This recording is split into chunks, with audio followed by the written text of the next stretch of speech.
초기 불교에 이어서 중간 불교, 유식 불교, 특히 그 유식 불교에서의 무아 또는 그 자아에 대해서 허인섭 교수님 모시고 발표를 듣도록 하겠습니다.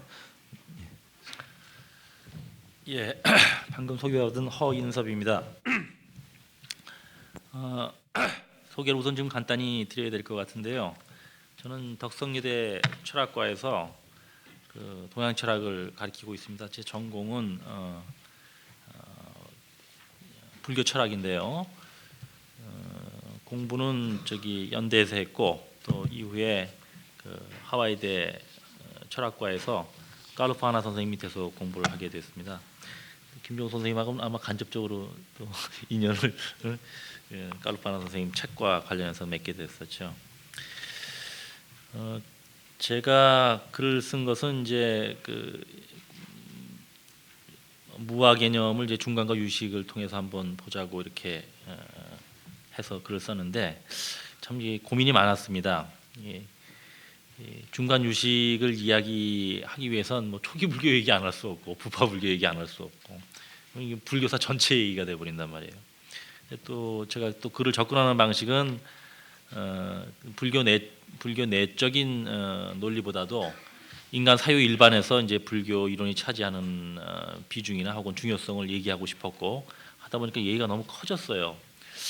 그래서 이미 발표한 글 내용도 저기 광범위 한 데다가 또 이걸 20분 안에 얘기를 마치려니까 굉장히 힘들구나 하는 생각을 했습니다. 그래서 가능한 한 이제 얘기를 중요한 글 중에서 중요한 예제들을 중심으로 내가 얘기하고 싶었던 것을 이제 도출해보는 매우 미숙하지만 도출해보는 그런 방식을 취하도록 하고요.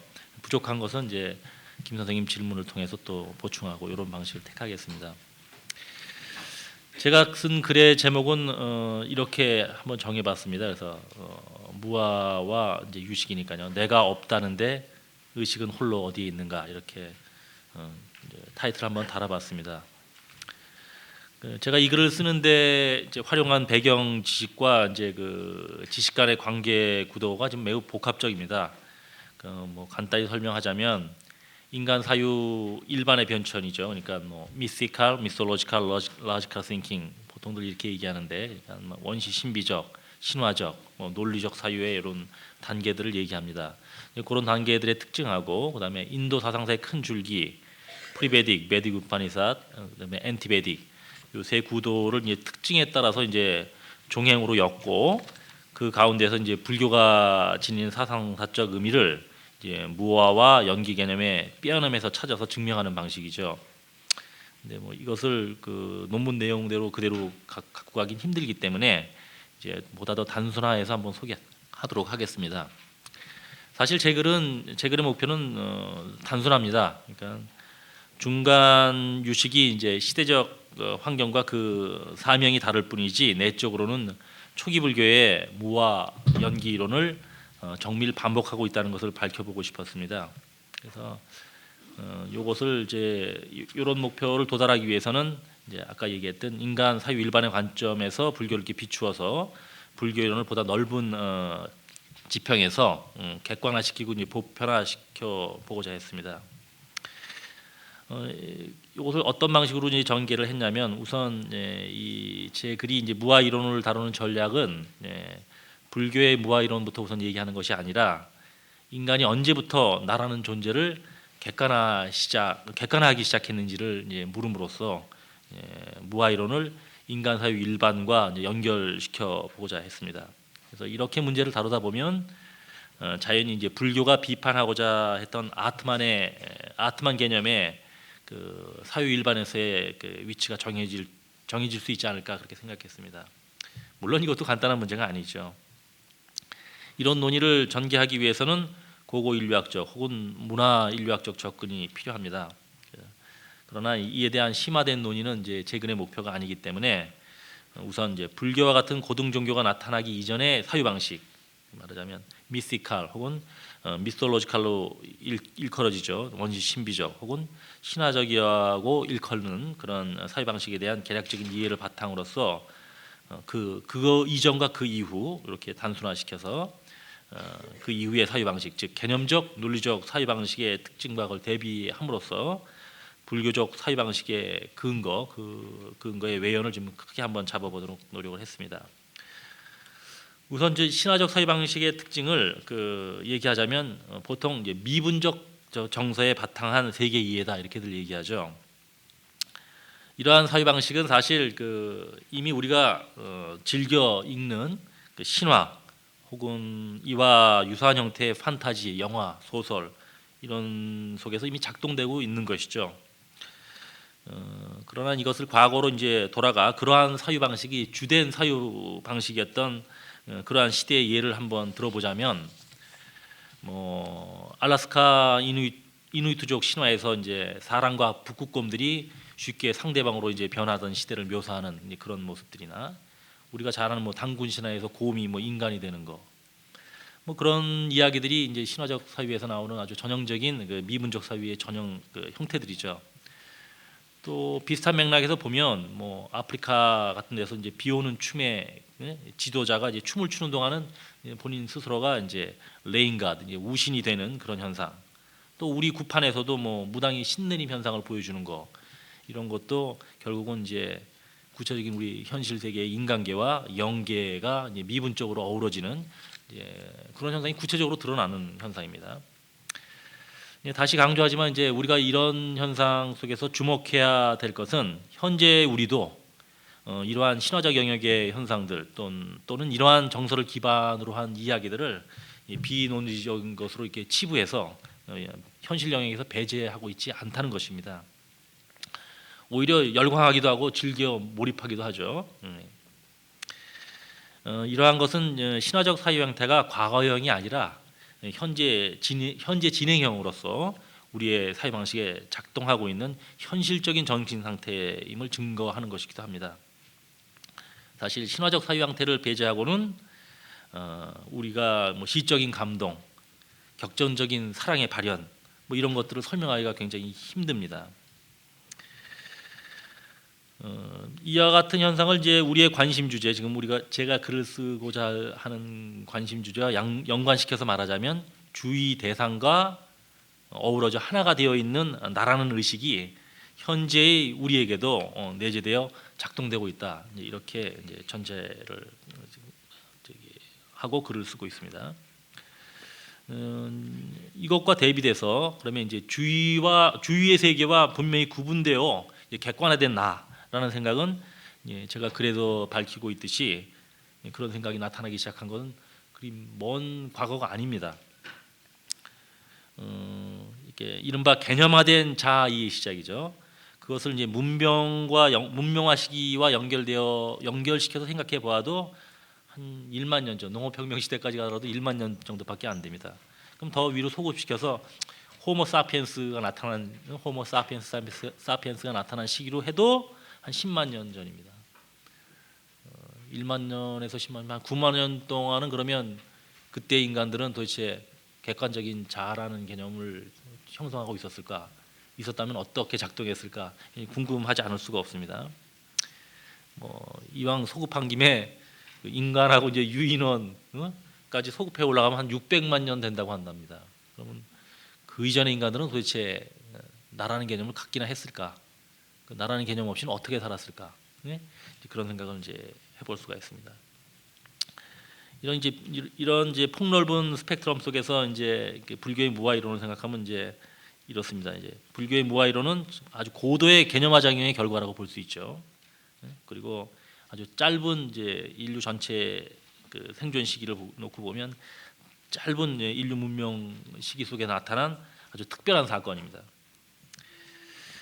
저는 이제 이 불교의 위대함을 인간 사유 의식, 정서, 이 전체에 대한 균형 잡힌 해석이다.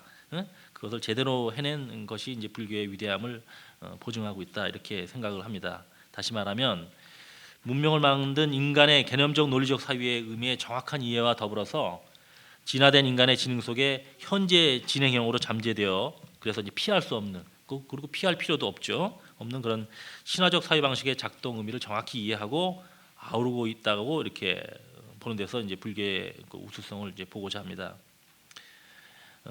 불교는 이러한 우리의 신화적 감수성을 이른바 개념과 논리로 포장해서 그 의미를 지적으로도 포착할 수 있도록 한 거의 유일한 인류의 종교적 철학적 자산이라 해도 과언이 아닐 것 같습니다. 사실 이 불교의 무아 이론은 이른바 이제 바라문 전통의 아트만 개념에 대한 정면 비판입니다. 불교는 이제 그러한 실체적인 아트만과 같은 존재 비판을 함에 있어서 즐겨 이제 이중 부정 논리를 사용하게 되죠. 그것은 이제 우파니사드가 초월적 존재 혹은 그러한 존재를 강하게 전제하고 그것의 표현 불가능성을 전달하기 위해서 사용한 이중 부정 논리와는 다릅니다. 오히려 불교는 이분적으로 드러나는 혹은 이분적 개념 형식에 따라 이해되는 존재들의 실체론적 혹은 초월적 해석을 거부하는 수단으로서 이중 부정 논리를 많이 사용하죠. 사실 그 대상의 개념화에 따른 실체화는 그 현재의 문명을 낳게 되는 논리적 사유의 특징이기도 하지만 결과적으로 인간의 사유와 행위의 부정적인 면을 초래하는 원인이 되기도 합니다. 그래서 저는 초기 불교에서 이제 빈번히 반복되어 나타나는 이중부전의 표현을 바로 이러한 논리적 사유의 부정적인 면을 부각시키는 장치이지 결코 개념적 사고 혹은 논리적 사고를 전면적으로 부정하는 혹은 인간의 사유작용 자체를 부정하는 것으로 이해해서는 곤란하겠다 이렇게 생각합니다. 이른바 이제 불교의 중도 정신은 언어와 사유의 문제에 있어서도 당연히 유효하고 예외일 수가 없겠다 이렇게 생각을 합니다. 같은 맥락에서 저는 이제 불교의 무아 주장도 개념적 사유가 이제 현실을 압도해서 이제 주조에 만든 실체적 자아 설정에 대한 비판이지 구체적으로 존재하고 소멸하는 나라는 현상 자체를 부정한 것은 아니다 이렇게 생각합니다. 금강경과 이제 반야경전의 전통을 잇는 이중부정 논리와 관련해서 금강경과 반야경전의 전통을 잇는 중간의 논의도 이런 맥락에서 이제 좁혀 보면 그 논의 방식의 복잡성과는 달리 그 전달하고자 하는 뜻은 매우 단순하다 이렇게 볼 수도 있습니다. 즉 개념의 실체화 경향에 대한 극도의 경계심의 표현이 이제 반복되고 있다 이렇게 볼 수 있습니다. 그런 경계심은 중간에서 강조하고 있는 공개념 자체에도 예외일 수가 없습니다. 예를 하나 들어볼까요? 이런 이제 표현이 나옵니다. 일체의 견해를 버리도록 하기 위하여 여러 부처님들께서는 공을 설하셨다. 그런데 아직 공이라는 견해에 사로잡혀 있는 자는 구제할 길이 없다. 이런 표현이 있습니다. 이것도 이제 분명 이제 공이라는 개념 자체를 이제 실체시하는 자들에 대한 경고라고 하겠죠. 또 이런 구절도 있습니다. 나아가 내가 공에 관하여 어떤 집착심을 낸다면 그에 따라 수반되는 과오는 우리와는 관계가 없는 것이다. 그러한 집착은 내가 말한 공의 맥락에서는 부적절한 것이다. 그러니까 이것도 또한 이제 공 개념을 이제 개념의 실체화 경향에 따라서 그렇게 몰고 가는 사람들에 대한 경고입니다. 그런데 이제 우리가 여기서 주목할 점은 용수가 그의 중론에서 이러한 공개념의 정치한 이론적 논의 배경을 연기적 세계 이해와 연결시키고 있다는 것입니다. 여러 학자들이 반복해서 지적하고 있는 부분이죠. 한번 예를 들어보겠습니다. 이렇게 말합니다. 연기하지 않고 생겨났다는 사물은 분명하지 않다. 이런 까닭에 공하지 않은 사물은 진실로 분명하게 경험되지 않는다. 연기와 공개념을 연결하는 고리를 이제 직접 중론에서 이렇게 설하고 있습니다. 이렇게 보면 이제 결국 무아 이론의 요체는 연기론에 있다고 볼 수 있겠죠. 시간 관계상 좀 거두절미하고 연기론으로 쑥 들어가 보겠습니다. 우선 연기론을 설명하는 이제 자주 인용되는 글을 하나 예를 들어서 논의를 한번 풀어나가 보도록 하죠. 이런 것이죠. 저것이 존재하므로 이것이 드러나며 저것이 살아 움직여 드러남에 의지해 이것이 일어나 나타난다. 저것이 존재하지 않으면 이것이 드러날 일이 없으며 저것이 사라짐에 의지하여 이것 또한 일어나 나타남을 멈추게 된다. 이 표현을 좀 더 이제 부드럽게 쓰긴 했지만 경직된 표현도 있습니다. 이것이 있으므로 저것이 있고 저것이 사라짐으로 이것이 사라지고 하는 네, 그래서 이런 표현의 다양성이 있긴 하지만 이런 예를 들어서 뭐 존재의 상대성 이런 것을 이제 불교에서 설하고 있다 이렇게들 많이 얘기하죠. 그런데 저는 이제 이러한 구절의 의미를 이해하기 위해서는 이미 존재하는 이것 저것을 설정하고 그것을 이제 의존하는 관계로 설명하기보다는 전체적인 현상의 연계망 속에서 상대적으로 이것으로 드러나고 또 저것으로 잠정적으로 정의되는 또 잠정적으로 소멸해가고 잠정적으로 일어나는 그래서 경계가 주민 주마웃하는 그러한 그림을 연상할 때 오히려 연기론의 그림이 더 잘 그려지지 않을까 그런 생각을 하게 됩니다. 근데 제가 이러한 연기론을 이해하는 데 있어서 이제 주목한 것은 연기론 설명 묘사에 있어서 인간 사유 일반에서 이제 매우 빈번히 일어나는 삼범주 운용이 연기론 설명 방식에 반복적으로 나타나고 있다는 것을 이제 주목했습니다. 그래서 그것을 소개하고 그 의미를 한번 살펴보려고 합니다. 예를 들면 이제 이런 것입니다. 이건 이제 닝하니카야에서 인용한 것인데 이런 말이 나옵니다. 아나나 그렇게 말하지 말지어다. 연기법은 심원하여 미묘하게 드러나니 중략하고 그다음에 아나나 심신은 식을 조건지으며 식은 심신을 조건지운다. 같은 맥락으로 심신은 촉을 조건지음을 알지어다. 그래서 이제 그 12지 연기의 범주들이 서로 상호 연기적 방식으로 설명되고 있습니다. 여기서 제가 말하고자 하는 것은 이제 심신 이원론적 인간 이해의 이제 특성을 좀 얘기하고 싶습니다. 심신 이원론적 인간 이해는 아까 김 선생님께서도 소개를 하셨지만 서구 철학 전통뿐만 아니라 동양 철학 전통에서도 아주 빈번히 나타나죠. 그러니까 이것은 이분적 개념에 기초한 인간 사회의 보편적 현상이라고 할 수 있습니다. 그런 면에서 볼 때 제가 지금 방금 소개한 문장은 매우 독특한 불교의 인간 의식 이해 방식을 보여주고 있습니다. 이 가운데서 특히 식, 심, 신이라는 이 그 삼범주 구조가 참 재미있습니다. 더군다나 이들의 관계를 단순 인과가 아니고 상호 인과적인 것으로 규정하는 것이 매우 흥미롭죠. 이미 이분화돼서 드러나는 심신 이원적 현상에 앞선 식개념을 설정하고 있는 것은 단지 초기 불교의 12지 연기설의 특징일 뿐만 아니라 이후 세친의 유식 이론에서도 식의 전변 설명에 있어서 매우 중요한 위치를 차지한다는 점에서 불교 이론 전통의 그 인식론적 혹은 심층 심리적 분석의 빼어남을 증거하는 것이기도 합니다. 다시 정리하면 우리가 이제 심이라는 개념, 신이라는 개념을 갖기 이전에도 이미 의식이 작동되고 있다는 점에서 식의 선행성은 당연히 논리적으로 받아들여질 수밖에 없습니다. 또한 이러한 식의 상태에 대한 개념적 표현은 심신이라는 생각을 낳은 개념화 작용 이후에 형성된다는 점에서 보면 후행이기도 합니다. 이러한 이해를 이제 고려해 보면 제가 방금 소개한 인용문에서 나타난 그런 표현들이 우연히 성립된 게 아니라 매우 의도적으로 설정된 것이다. 저는 그렇게 보고 있습니다. 그리고 그러한 표현 방식은 불교가 영기적 세계관에 근거한 철학이라는 점을 상기해 보면 매우 중요한 대목입니다. 다시 말해서 여기서 나타나는 식, 심, 신의 삼범주 설정은 날카로운 이제 구분을 가져오는 일반적으로 끊임없이 이제 이분적 분화로 나타나는 그러한 현상 이해 방식이 아니라 연속성의 감수성에 의거한 현상 이해로서 이제 개념적 설정을 삼범주로 취하고 있다 이렇게 보는 겁니다. 이러한 이제 삼범주 설정에 의거한 현상의 이제 역동성, 연속성 표현은 불교 전통에서만 나타나는 것은 아닙니다, 사실. 제가 다른 글에서 소개하기도 했지만 중국 각골문이 나타나는 그 조자 원리를 봐도 삼범주가 이제 주된 그 조자 원리의 그 구성 방식이고 예를 고대 신화적 사유에서 나타나는 공간 구분도 이제 삼범주로 나타나는 경우가 굉장히 많죠.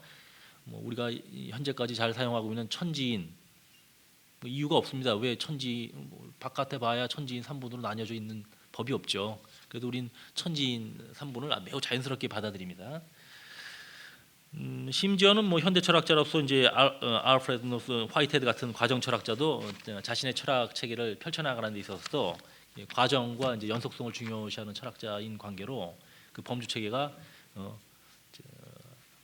3범주 체계를 기초로 해서 확대 재생산을 해나가고 있습니다. 요 점은 이제 참고로 이게 말씀을 드리고, 이런 관점에서 또 다시 유식 30성을 들여다보면 이제 재미있는 현상을 발견하게 됩니다.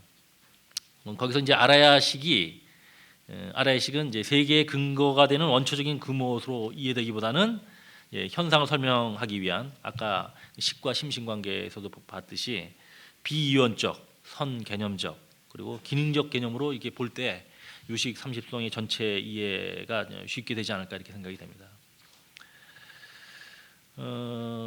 우선 첫째, 둘째 개성을 한번 이제 소개하고 그 내용을 한번 이런 맥락 속에서 한번 살펴보기로 하겠습니다. 그 내용은 이렇게 되죠. 저 유전하는 종종의 아상과 법상은 진실로 무엇이든지 식의 전변 속에서 일어나는 것이다. 이 전변은 세 가지로 드러나니 이숙, 사량이라 불리는 것, 구별되어 드러난 대상 개념, 요별경이다. 그런데 모든 그러한 종자들이 그 안에 함께 있는 이른바 아라야라 부르는 식이 이숙 바로 그것이다 이렇게 얘기하고 있습니다. 여기서 우리는 이제 세친이 이 아라야식을 의식의 흐름 속에서 그렇게 이숙되어서 전변하는 경험적 상태로 설명하는 것에 주목을 합니다. 이 식은 주객이 분명히 구분되기 전에 이숙 전변하는 의식의 흐름이라고도 말할 수 있고, 동시에 이미 그렇게 판단되어 개념화되었다는 의미에서는 하나의 개념임을 또 부인할 수도 없습니다. 중요한 점은 세친이 이제 주관과 객관의 이분에 근거하여 주객을 넘어선 어떤 비경험적 차원을 설정하지 않는다는 겁니다. 유식 30성에서요. 여기서는 의식의 흐름이 가장 원초적인 우리의 경험이고, 오히려 주관 객관은 이미 반성된 2차적 산물입니다. 또한 뭐 이 2차적 반성이라고 해서 이게 허구라는 의미는 또 아니죠. 이것 역시 개념화 작용이라는 의식의 한 기능의 그 산물일 따름입니다. 따라서 이제 유식 30성을 쭉 읽다 보면 그 개념화 작용의 그 관계들을 설명하는 예를 보면 공간적 점유를 갖는 사태라는 생각, 이숙하는 사태의 정권과 후권의 사라짐, 이런 시간적 사태도 모두 상호 의존 또는 연속성이라는 연기 이론 밖에 있지 아니함을 분명히 하고 있습니다. 이렇게 보면 30성에서의 세친의 이러한 균형 잡힌 시각을 앞선 논의와 종합해서 판단해 보면, 세친이 인간 경험의 총체성, 그러니까 개념적 분리감과 미분적 연속감의 총합으로서 인간 경험에 대한 깊이 있는 이해가 있었다 이렇게 말할 수 있겠습니다. 특히 여기서 아라야식이라 불리는 경험적 사태가 개념화 이전의 어떤 원초적인 미분화된 연속에 대한 구체적 경험으로 서술되고 있는 것을 주목할 필요가 있습니다. 시간이 많지가 않죠, 선생님. 좀 뛰어넘어서 결론으로 한번 가보겠습니다. 제가 이제 강조하고 싶은 것은 이제 불교는 구체적으로 생성 소멸해가는 현재의 자아를 이제 긍정하고 있다는 겁니다. 그래서 구체적인 자아 긍정은 이제 경험세의 긍정으로 이어지는 게 당연한 것이고, 따라서 불교가 소극적이고 부정적인 종교가 아니라 인간 세계를 긍정적으로 바꾸고자 하는 의지를 지닌 종교가 되어야 되는 이유가 여기 있다고 봅니다. 불교의 연기론에 비추어 보면 구체적 개체들은 스스로 독립적인 존재가 아닙니다. 상호 의존해서 비로소 자라는 개념이 형성되기 때문에 그런 맥락에서 보면 사회라는 구성체도 불교적 관점에서 보면 우리의 실제 경험의 필연적 조건이 되어야 되죠. 이런 맥락에서 보면 개체와 사회라는 개념도 서로가 서로를 규정하는 불가분의 관계를 지니게 됩니다. 이렇게 이해된 사회는 인도 전통 사상에서 보는 카스트 제도에 근거한 그러한 고정된 계급 사회와는 전혀 다르죠. 그래서 불교가 계급 중심의 사회를 끝내 인정할 수 없었던 이유도 사실은 이론적으로 분명합니다. 불교는 이러한 관점 때문에 이제 실체론적 세계관에 근거한 허구적 제도, 압박으로부터의 인간 해방을 역설할 수밖에 없죠. 그래서 붓다의 무아 이론, 비실체적 자아 이론은 구체적 자아, 경험적 세계의 부정을 위한 것이 아니라 구체적인 자아, 바람직한 세계의 발견을 위한 논리라고 이렇게 볼 수 있겠습니다. 저의 이 글은 이제 이러한 부다의 의도를 보다 좀 일반적인 관점에서 그 설득력 있게 펼쳐 나갈 수 있도록 한번 써본 글인데 얼마나 설득력 있게 됐는지는 잘 모르겠습니다. 내용이 너무 광범위해서요. 그래서 좀 부족한 점은 김 선생님의 질문을 통해서 얘기를 좀 이어갔으면 합니다.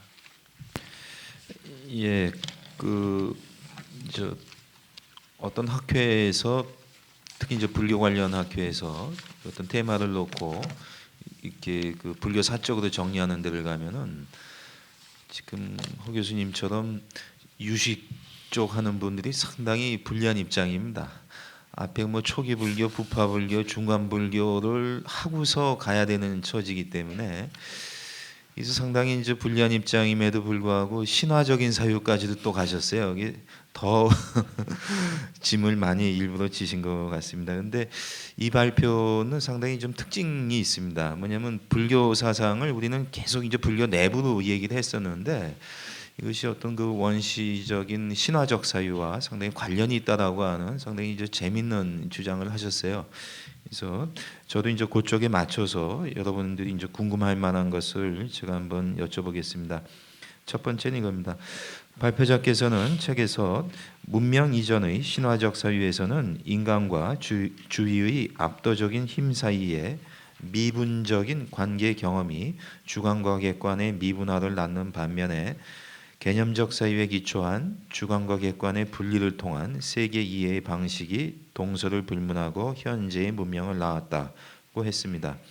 또한 발표자께서는 인도 사상을 아리안족 이주 이전의 선주민의 신화적 사유와 아리안족의 철학적 사유로 구분하고 불교는 비바라문계보 즉 반베다 우파니샤드 전통에 속한 것으로 분류했습니다. 이럴 경우 무아 즉 아트만이라고 해서 우파니샤드의 아트만을 부정하는 불교 사상은 아리안족 이전의 선주민의 신화적 사유와 연결되고 선주민은 통상 드라비다족을 가리킵니다. 그렇다면은 부다께서는 혈통상 아리안족이 아니라 드라비다족 계통이었다고도 추측할 수 있습니다. 그런데 주로 노예 신분이었던 드라비다족과 연결된 부다가 어떻게 왕족인 크샤트리아 계급일 수가 있었을까 하는 겁니다. 즉 불교 사상과 신화적 사유의 연결은 혈통상 문제가 아니라 단지 사상적으로 함축한 그런 해석상의 문제인가 하는 겁니다. 예, 답변 드리겠습니다. 질문을 하시면서 이제 답까지 이미 다 주셨네요. 후자입니다. 함축상의 문제이겠죠.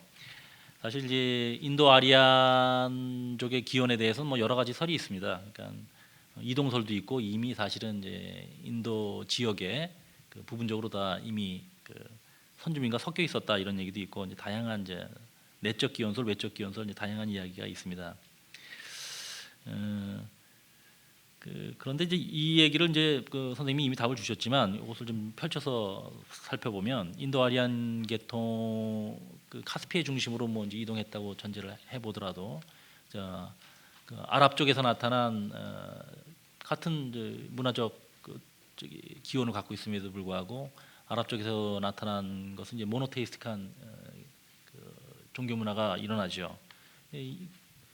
인도 쪽에서는 그렇다고 폴리테이스틱하지도 않고 보통 학문적으로 뭐 헤노테이스틱 이런 얘기를 쓰죠. 그래서 매우 중간적인 어떤 형태의 모노테이스틱도 아니고 이제 폴리테이스틱한 것도 아니고 일신론도 아니고 다신론도 아닌 그런 형태를 보여주고 있습니다. 다시 말해서 그 같은 기원이라고 할지라도 그 주어진 조건에 따라서 인도인이 지닌 이제 사상적 스펙트럼이 다양하게 나타날 수밖에 없고 그런 맥락 속에서 이제 그 인도 사상 전통 속에서는 신화적 사회가 어떻게 변형되고 발전했느냐를 이제 주목해 본 것이죠. 그래서 그것은 베다 중심으로 발전한 베다도 이제 우파니샤드를 통해서 논리화되니까요. 그 신화적 사유가 논리화될 때의 모습의 극단적인 모습으로서의 베다와 혹은 신화적 사유가 갖고 있는 감수성을 제대로 다시 회복시키는 붓다의 연기론 이런 이제 대비 관점에서 본 것이지 단순한 혈통 관계로 본 것은 아닙니다. 예, 답변. 답변이 되는지 모르겠습니다. 예, 두 번째 질문입니다.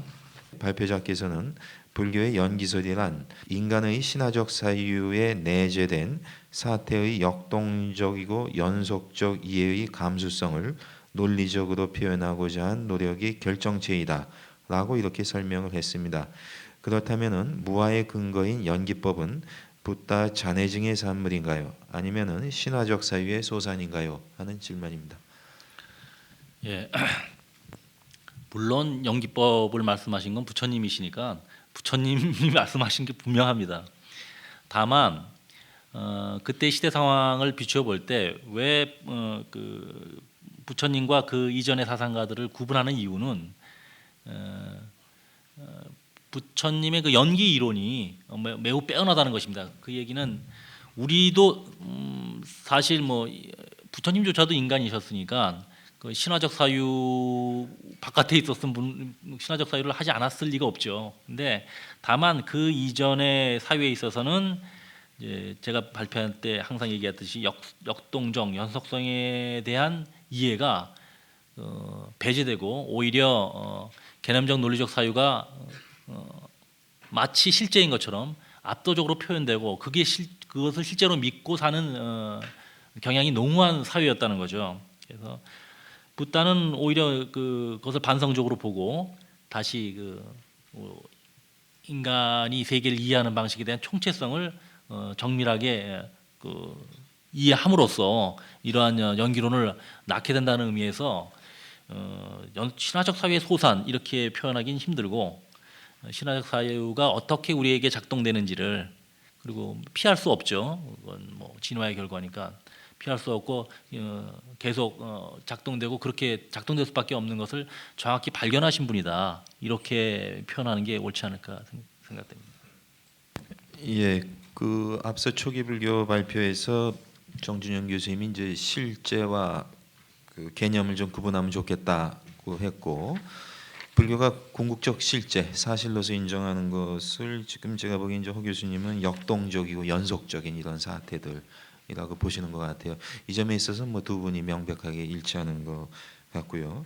그런데 이제 이런 연속적이고 역동적인 사태를 그 붓다께서는 이제 연기라고 이렇게 표현을 하신 거고, 근데 여전히 그 이제 발표자의 재미있는 주장은 이런 것을 이제 신화적 사유와 연결시킵니다. 그래서 이것이 타당하다면 앞으로 이제 불교사 그 공부에서 많은 어떤 접근이 필요할 것 같습니다. 근데 제가 보기엔 이런 것은 불교의 사상을 훨씬 더 그 폭발적으로 그 증가시킬 때 훨씬 필요한 방법 같아요. 너무 이렇게 불교 내적인 것에서만 머무르지 않고요. 예, 그래서 신화적 사유와 관련된 부분의 질문은 뭐 이 정도로 하고요. 그 다음에는 이제 연기를 어떻게 볼 것인가 하는 질문입니다. 앞서 지적했듯이 발표자께서는 불교의 연기를 사태에 대한 역동적이고도 연속적인 이해의 산물로 또 상호 의존적으로 역동적이며 연속적으로 움직이는 구체적 경험 세계에 대한 직시라고 이해하고 있습니다. 이것은 역동성 또는 연속성의 차원을 강조해서 연기를 해석하는 방식 같습니다. 연기란 무수히 많은 조건들 간의 연쇄적인 상호작용이라는 점에서 연기를 연속성으로 보는 것은 잘못된 견해가 아닙니다. 우리의 삶이 조건들의 연쇄이고 의식의 흐름이라는 점에서 연속성인 것은 맞지만은 우리의 삶을 진짜 역동적으로 만들어주는 것은 매 순간 명멸하는 수많은 생각들과 사건들 같습니다. 오히려 삶은 연속성만이 아니라 연속성과 불연속성이 교차하고 공존하는 것이기 때문에 더 역동적인 것 같습니다. 그렇다면은 연쇄와 흐름으로서의 연속성 이걸 강조하셨죠, 발표자께서는. 그것과 찰나찰나 염염생멸하는 불연속성을 연기의 차원에서 두 가지를 다 조화시킬 수 있는 방법은 없을까요? 하는 질문입니다. 뭐 유사한 형태의 질문들이 뭐 이번 발표뿐만 아니라 혹은 뭐 제 강의나 이제 그 학자들 사이에 토론할 때도 이제 비슷한 질문들이 나오게 되는데 저는 연속과 불연속이 인간이 세계를 이해하는 뭐 조건이기 때문에 그 연속성만 갖고는 아예 이해가 안 되죠. 우리가 신화적 세계에 빠져 있다면 이런 자리를 마련할 수가 없습니다. 그 신화적 사고의 단계에서는 이런 학문적 토론이 불가능하죠. 문명이 나오지도 않고요. 그런 의미에서 이건 우리가 피할 수 없는 그 인간이 세계 이해의 조건입니다. 연속성과 불연속성은. 그래서 합치고 말고 할 것도 없습니다, 사실은. 근데 그것이 어떤 성격을 지니냐를 이제 잘 이해하는 것이 중요하다는 거죠. 그래서 그 불연속성이라는 것은 우리가 사태를 나누고 고정해서 보는 그 개념적 사유의 산물이기 때문에 그것이 허구도 아닙니다. 사실 그걸 자꾸만 연속성을 강조하다 보니까 정지시켜보고 개념화하고 이런 것은 까딱 잘못하면 허구이고 잘못된 것이고 이렇게 이해할 수 있는데 저는 이제 그렇지는 않다고 봅니다. 그것은 우리가 사태를 파악하는 조건인데 하나의 조건을 그 세계를 바라보는 전체인 것처럼 생각하고 그것에 집착하고 거기에 빠질 때 문제가 된다는 거죠. 그래서 그 연기 이론 자체가 이미 그 연속성에 대한 어떤 표현입니까? 개념적 표현이거든요. 부처님께서 그걸 개념화해서 우리한테 표현해 주지 않았다면 우리가 알 도리가 없는 거죠. 알 도리가 없는 거죠. 그래서 그 질문에 적합한 답변인지는 모르겠습니다만은 그 중간에 한번 써주신 우리의 삶은 연속성뿐만 아니라 연속성과 불연속성이 교차 공존하는 역동성. 사실 그게 제가 얘기하고 싶은 대목입니다. 그래서 답변이 되는지 모르겠습니다. 예, 저도 그 답이 나오기를 기대하고 한 질문입니다.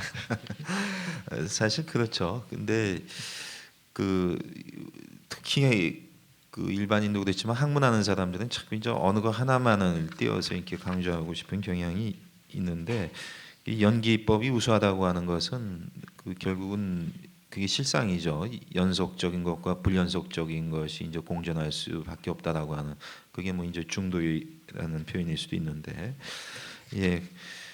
다음 질문을 해보겠습니다. 이거는 그 유식 불교에 관한 질문입니다. 발표자께서는 경험적인 나는 분명히 존재하지만은 실체적인 나는 찾을 수 없다. 또 실체적인 자아는 제7 말라식이 잘못 정의시킨 개념적 존재일 뿐이다. 붓다의 무아이론, 즉 비실체적 자아 이론은 구체적 자아와 경험적 세계의 부정을 위한 것이 아니라 구체적인 자아와 바람직한 세계의 발견을 위한 논리이다 라고 했습니다. 이것은 무아란 실체적 자아를 부정하고 경험적인 구체적 자아를 발견하기 위한 것이라는 주장 같습니다. 그런데 원초적인 의식의 흐름으로서 알라야식의 활동에 대해서 개념적으로 분별해서 자아를 잘못 정의시키는 말라식이 아만, 아에를 낳는다고 할 때에 그 아는 실체적인 자아일 뿐만 아니라 경험적인 자아이기도 한 것 같습니다.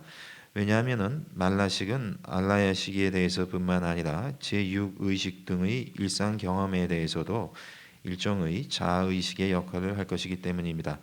그렇다면 무아란 실체적 자아와 경험적 자아의 실상이 공성이고 유식성임을 밝히기 위한 것이지 실체적 자아만 부정하고 경험적 자아는 발견하고 찾아내야만 한다는 것을 주장하는 것은 아니지 않는가 하는 그런 질문입니다.